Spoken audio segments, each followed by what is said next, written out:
अस्सलाम वालेकुम everyone, welcome back to my YouTube channel Azhar dress designer में। तो आज मैं शेयर करने वाली हूँ आपके साथ में एक सिंपल ट्राउज़र की कटिंग एंड स्टिचिंग। तो चलिए वीडियो स्टार्ट करते हैं। इसके लिए मैंने 2 मीटर रेयॉन फैब्रिक ले लिया है। मैं मीडियम साइज़ की पैंट बना रही हूँ तो इसके लिए 2 मीटर फैब्रिक लिया है मैंने। अगर आपको एल या एक्सएल साइज़ बनाना है 2.5 मीटर फैब्रिक लगेगा।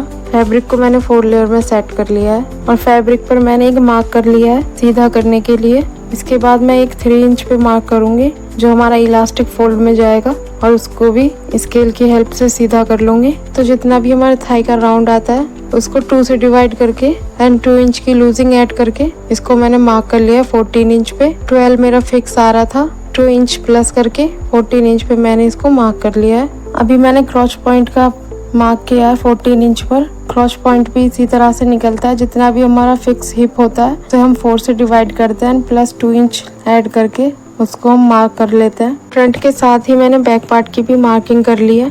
2 इंच बाहर मैंने एक और मार्क किया है एंड जो मेरी थाई की मार्किंग है उसके अंदर स्केल की हेल्प से इस तरह से सीधी मार्किंग कर ली और अब इसमें क्रॉस लाइन ड्रॉ करके इसे कट कर दूंगी।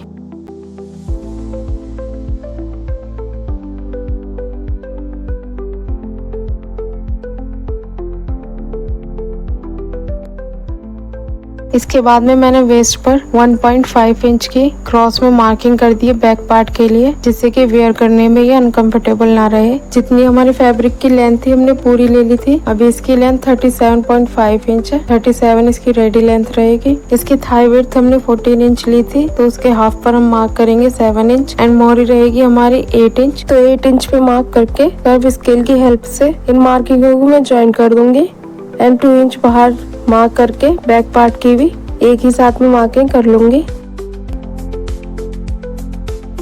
कर्व स्केल को हमने इसको इस तरह से रखा था एक साइड, तो दूसरी साइड हम इसे पलटकर इस तरह से रखेंगे। इसे रखकर मैंने इस पे मार्किंग कर दी है। थाई के पास जो पॉइंट बन जाता है तो उसको माइनस करने के लिए पट्टी को हम इस तरह से रखेंगे, पतली वाली साइड ऊपर एंड इस पर मार्क कर देंगे। वो भी हमारी बैक पार्ट की मार्किंग है, उस पर हम कटिंग कर देंगे। बैक पार्ट की कटिंग करने के बाद में जो भी हमने फ्रंट पार्ट की मार्किंग की है उसको भी हम कट कर देंगे।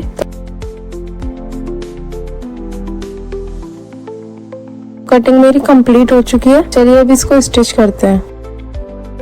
सबसे पहले मैं इसकी पॉकेट स्टिच कर रही हूँ। अगर आपको पॉकेट की कटिंग देखनी है तो मैंने लिंक डिस्क्रिप्शन बॉक्स में दे दिया है, आप वहाँ से देख सकते हैं। तो पॉकेट को मैंने स्टिच लगाकर रेडी कर लिया है। ट्राउजर का मैंने फ्रंट पार्ट लिया है एंड राइट फैब्रिक पर राइट पॉकेट रखकर 3 इंच ऊपर की साइड मैंने मार्क किया है एंड पॉकेट पे मार्क किया है मैंने 3 इंच एंड एक 9 इंच पे मार्क किया है। तो ये जो 6 इंच है हमारा सेंटर का, ये हमारा ओपन वाला पार्ट रहेगा और इस पर ½ इंच के मार्जिन से इस तरह से मैंने स्टिच लगा दी है। स्टिच लगाने के बाद में क्रॉस में इस पर कट्स लगा दिए हैं जिससे बैक साइड को इजीली फोल्ड हो जाए। और ये हमने बैक साइड को इसका पूरा पॉकेट फोल्ड कर लिया है। फोल्ड करने के बाद में इस पर एक टॉप स्टिच लगा लिया फिनिशिंग के लिए।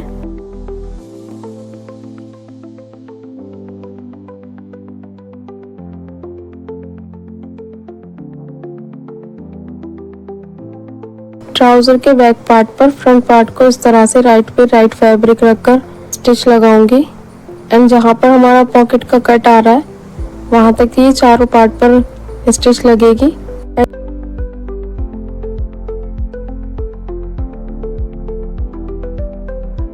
जहाँ से पॉकेट ओपन है वहां से पॉकेट को थोड़ा सा अंदर साइड इस तरह से खींचूंगी एंड जहाँ पर हमारा दूसरा कट आ रहा है वापस से चारों पार्ट एक जगह ज्वाइन करके इस पर स्टिच लगा दूंगी एंड मोहरी तक इसको स्टिच कर दूंगी।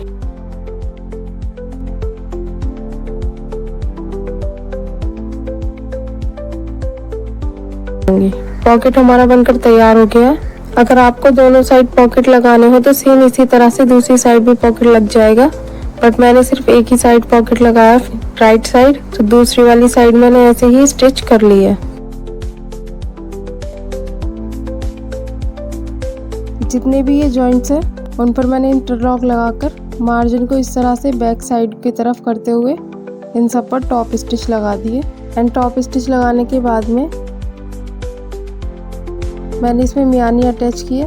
अगर आपको मियानी नहीं लगानी है तो इस तरह से भी सिंपली इसको क्रॉस में स्टिच कर सकते हैं। फैब्रिक के राइट पे राइट साइड रखकर इस तरह से इसको मिलाते हुए पूरी स्टिच लगा दूंगी। सेम ऐसे ही मैंने दूसरी तरफ भी लगा दी है। मैंने बहुत इजी तरीके से आपको समझाने की कोशिश की है। अगर मेरी वीडियो आपको हेल्पफुल लगी हो तो लाइक कर देना। अब मैं इसमें इलास्टिक ज्वाइन कर रही हूँ। जितनी भी आपकी वेस्ट होती है उससे आप 6 या 8 इंच माइनस करके इलास्टिक ले सकते हैं। मेरा वेस्ट राउंड 34 है तो मैंने उसमें 8 इंच माइनस किया है। 26 की मैंने इलास्टिक ली है ये। अगर आपको ज़्यादा कंफर्टेबल चाहिए तो आप 28 इंच भी ले सकते हैं। एंड उस पर भी एक स्टिच लगा दी है। अब इसको इस तरह से ट्राउज़र पर रखकर 1/2 इंच अंदर फोल्ड करते हुए इस पर मैं ये स्टिच लगा दूंगी। पॉकेट को फ्रंट साइड करते हुए एंड इस तरह से इलास्टिक को थोड़ा थोड़ा खींचकर पूरी सिलाई को कंप्लीट कर दूंगी। और डिज़ाइन देखने के लिए मेरी इंस्टा आईडी को फॉलो कीजिए, अजरा ड्रेस डिज़ाइनर को।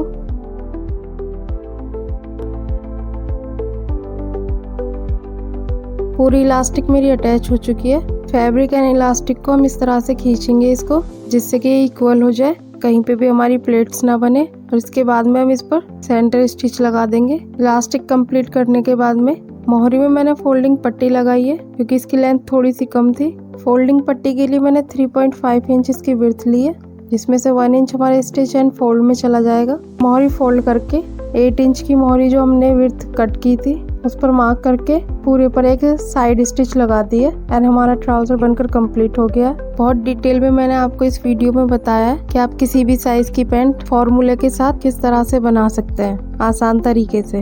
वीडियो अच्छी लगी हो तो लाइक, शेयर एंड सब्सक्राइब करना ना भूलें। मिलते हैं हमारी नेक्स्ट वीडियो में, तब तक के लिए अल्लाह हाफिज।